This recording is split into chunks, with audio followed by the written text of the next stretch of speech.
Good morning students.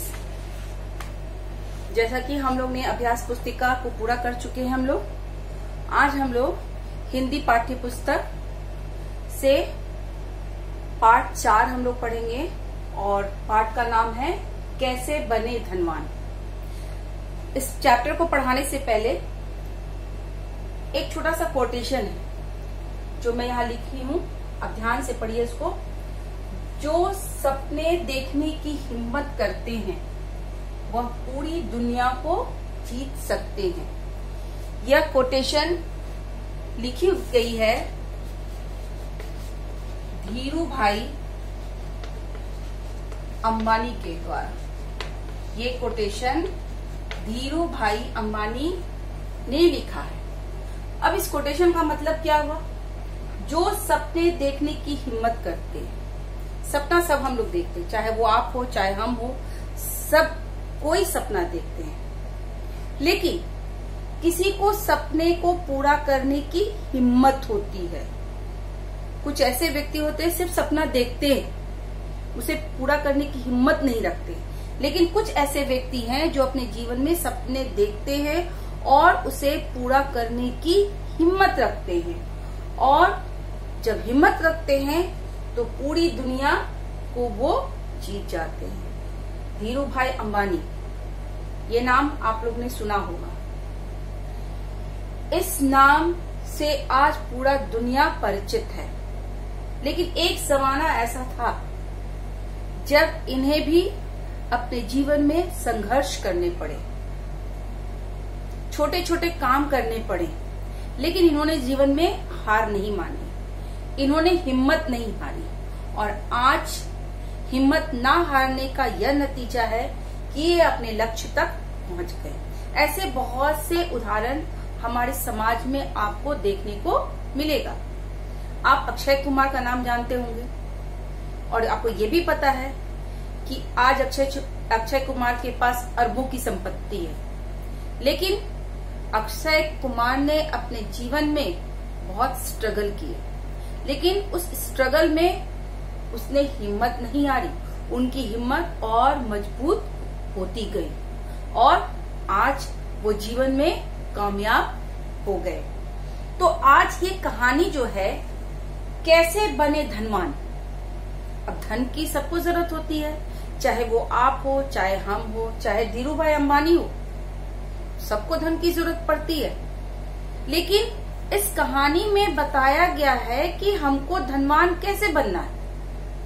धन सब कमाते हैं, एक रिक्शा चलाने वाला भी धन कमाता है, एक फैक्ट्री का मालिक भी धन कमाता है, लेकिन एक रिक्शा पुलर और एक फैक्ट्री के मालिक में अंतर होता है। वो अंतर क्या है, ये इस कहानी में बताने की कोशिश की गई है। और ये कहानी जो है प्रख्यात लेखक स्वेट मार्टने द्वारा रचित, यह उनके निबंध संग्रह जो चाहे सो पाए से उद्धृत किया गया है।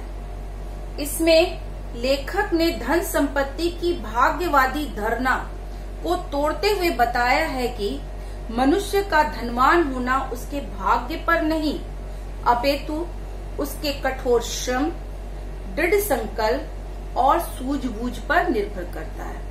ये बहुत बड़ी बात है कि हम लोग जो है अपने जीवन को भाग्य के सहारे छोड़ देते। बहुत से ऐसे आदमी आपको मिलेंगे इस समाज में, इस देश में, कि अपने जीवन को भाग्य के सहारे छोड़ देते हैं।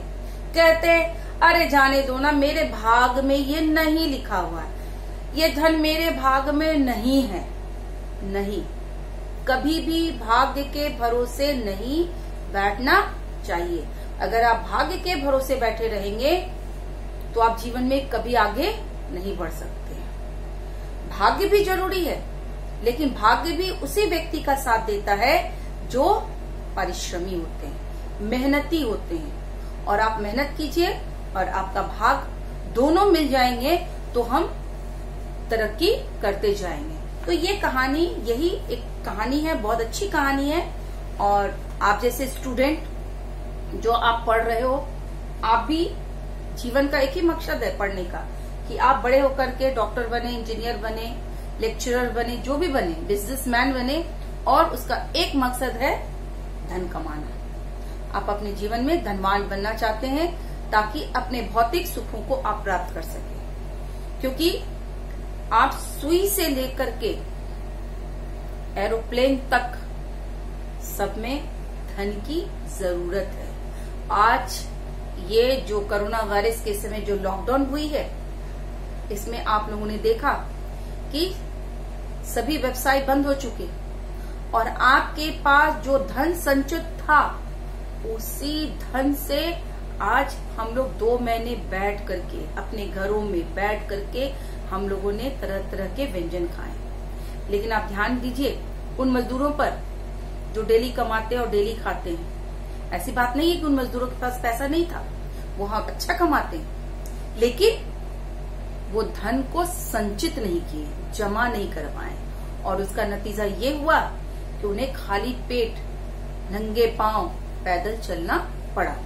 तो ये कहानी हमें ये सीख दे रही है कि अपने जीवन में अगर हमको आगे बढ़ना है तो अपने को धनवान बनाना है, तो किस तरह धन को हम संचित करें। इस कहानी में एक बार एक व्यक्ति जो है वो अरस्तु के पास आता है।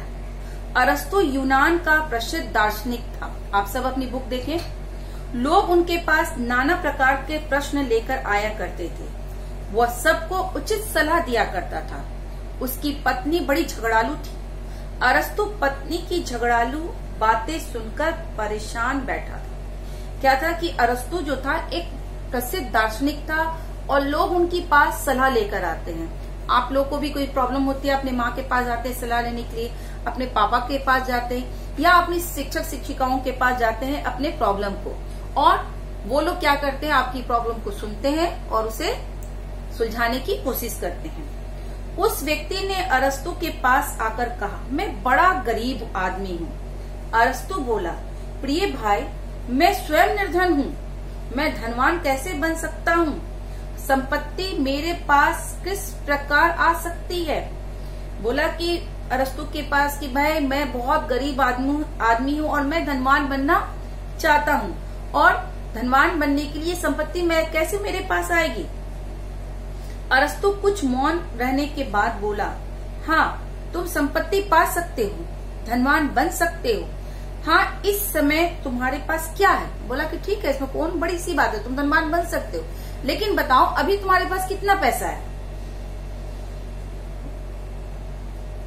ऐसा करो तब किसी से 4 आने उधार लेकर फल बेचना शुरू करो। अब अरस्तु ने इसको सलाह दिया कि भाई तुम्हारे पास कुछ तो है नहीं, ऐसा करो कि तुम जाओ अपने सगे संबंधियों से 4 पैसे उधार ले लो और उस उधार पैसे से तुम फल बेचना शुरू करो। 5 आने होंगे तब 1 पैसा खाना और बाकी सब पैसा लगा देना। अब उसने क्या बताया, सीख दी कि तुम 4 आने उधार ले लो और उस 4 आने से तुम क्या करो, फल खरीदो और फल का व्यवसाय करो।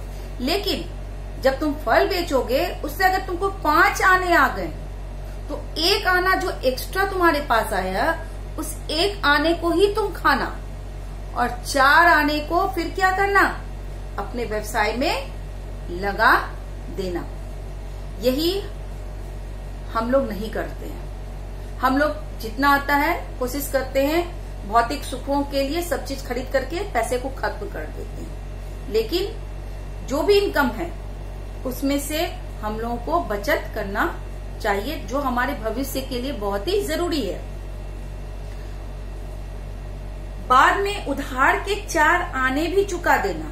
खाने का यह नियम याद रखना, बराबर व्यापार करना, बढ़ाते जाना। उसने कहा कि तुम आगे बढ़ते जाओ, अगर तुम्हारे पास ज्यादा पैसे आ गए तो जो तुमने 4 आने उधार लिए थे वो तुम उसको वापस कर देना और फिर उसी नियम को मानते हुए आगे की ओर बढ़ते जाना।